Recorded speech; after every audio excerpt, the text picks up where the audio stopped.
జైల్లో వేసినాడు. అంటే కోర్స్ ఆయన మీద చంద్రబాబు నాయుడు కోపం ఎక్కువే అనుకో. ఇంతకుముందు ఆయన ఉద్యోగం కూడా ఊడగొట్టే దాంట్లో కూడా చంద్రబాబు నాయుడు పాత్ర చాలా క్రియాశీలక పాత్ర పోషించినాడు.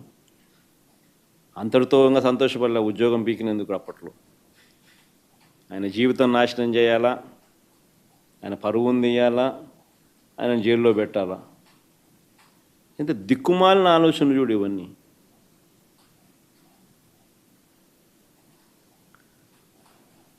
చివరికి ఆశ్చర్యం కలిగించే విషయం ఏంటంటే ఆ రకంగా ఆయనను అరెస్ట్ చేయడమే కాకుండా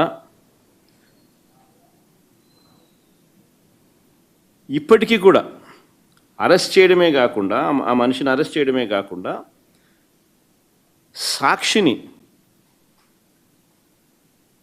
సాక్షి ఆస్తులను ధ్వంసం చేసే కార్యక్రమం ఆర్కెస్ట్రేటెడ్గా.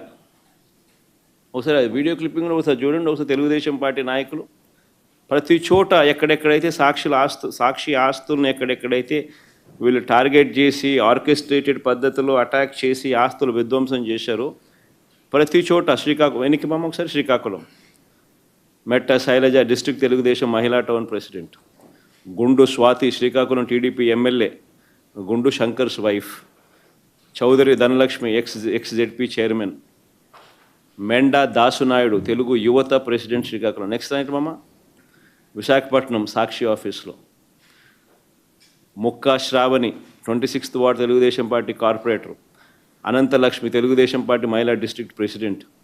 Next side east Godavari Sakshi office Nallamilli Ramakrishnayudu Anaparthi BJP MLA, పేరుకు బీజేపీ కానీ ఇంత ఆయన తెలుగుదేశం ఎమ్మెల్యే అనే సంగతి అందరికీ తెలుసు. భూతల బాలర కృష్ణ రాజానగరం జనసేన ఎమ్మెల్యే. ఈ కూటమి నాయకులకి ఇద్దరు అట్టటోళ్ళు, ఆయన అట్టటోడే ఈయన అట్టటోడు, చంద్రబాబు నాయుడు అట్టటోడే ఆయన అట్టటోడే, ఇద్దరు అట్టటోళ్ళు. Vijayawada Autonagar Sakshi office Telugu Desam party corporator Gadde Anuradha wife of Gadde Rammohan MLA, Gadde Kranthi wife of Gadde Rammohan MLA, son of Gadde Rammohan MLA. Next Mangalagiri Sakshi office Sirisha Khammambati Sirisha SC corporation director. Anantapuram Sakshi office Swapna TDP women's wing state secretary, Sangha Tejaswini TDP మహిళా విభాగం state secretary. Kadapa Sakshi office Bojja Tirumalesh TNSF Kadapa district president. RC Munikrishna Tirupati deputy mayor Tirupati Renigunta Sakshi office. Koduru Balasubrahmanyam TDP state spokesperson. ఈ మనిషి అయితే తిరుపతిలో రేణిగుంట సాక్షి ఆఫీస్లో ఈ మనిషి అయితే అప్పట్లో గతంలో బై ఎలక్షన్ జరిగింది ఈ డిప్యూటీ మేయర్ ఎన్నిక సందర్భంగా.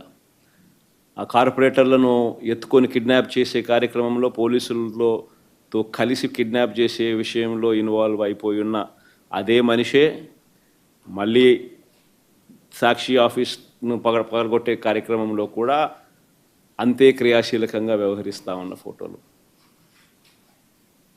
Next Nellore Sakshi K Revathi Telugu Desam party Nellore city president. Next Eluru Sakshi office Chintala Venkataramana green సారీలో TDP district women's president. Next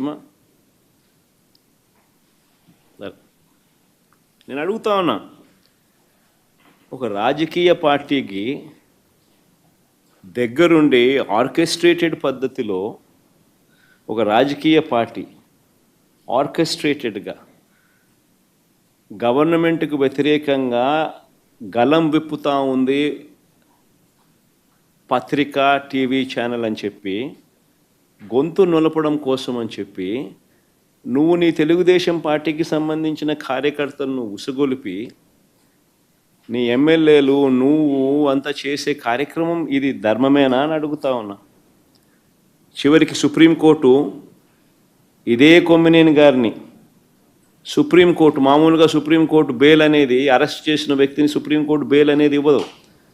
arrest చేసిన వ్యక్తిని సుప్రీంకోర్టు రాజ్యాంగంలోని ఆర్టికల్ 32 కింద విచక్షణ అధికారాన్ని ఉపయోగించి ఇమ్మీడియట్లీ రిలీజ్ చేయమని చెప్పి ఆదేశాలు ఇచ్చింది. ఇదే కొమ్మినేని కొమ్మినేని శ్రీనివాసరావు గారు. అంటే చంద్రబాబు నాయుడు గారు చెంప మీద ఇదొక చెంప చెల్లు అనిపించినట్టు కాదా? మరి అదే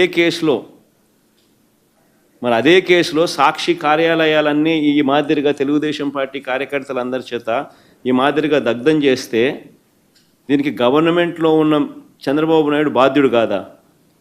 మన సుప్రీంకోర్టు అక్కడ చేసింది తప్పు, కొమ్మినేని శ్రీనివాస్ని అరెస్ట్ చేసింది తప్పు అని చెప్పి వెంటనే విడుదల చేయమని చెప్పి విచక్షణాధికారాన్ని సుప్రీంకోర్టు ఉపయోగించి ఆర్టికల్ 32 ప్రకారం తనకున్న విచక్షణాధికారాన్ని ఉపయోగించి విడుదల చేయమని చెప్పి ఆదేశాలు ఇచ్చి చంద్రబాబు నాయుడు చెంప చెల్లుమనిపించిన సుప్రీంకోర్టు మరి అదే కేసులో సాక్షి కార్యాలయాలను ఇంత దారుణంగా దగ్నం చేస్తూ ఉంటే, మీడియా గొంతు నొక్కే ప్రయత్నం చేస్తూ ఉంటే మరి చంద్రబాబు నాయుడు గారు దీంట్లో దోషి కాదా? ఒక ముఖ్యమంత్రిగా ఉన్న వ్యక్తి చేయాల్సిన పనేనా ఇది?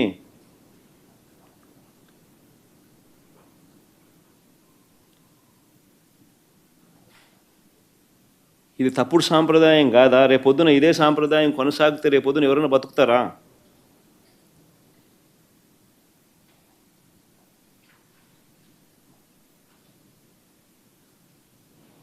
ఈరోజు సాక్షి, రేపొద్దున ఎన్టీవీ కావచ్చు, రేపొద్దున TV9 విలేకరు కావచ్చు, రేపొద్దున ఇంకొకడు కావచ్చు, ఇంకొకరు కావచ్చు, బతుకుతారా ఎవరన్నా ఇదే కొనసాగితే?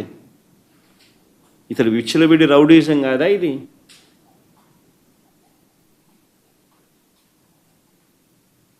అంటే ఆయనకు వ్యతిరేకంగా ఎవరు ప్రజాశక్తి కావచ్చు, ఇంకోడు కావచ్చు, ఆయనకు వ్యతిరేకంగా ఎవడు మాట్లాడినా, ఎవడు రాసినా, ఎవడు చూపించినా రెడ్ బుక్ రాజ్యాంగం కరెక్టేనా ఇది?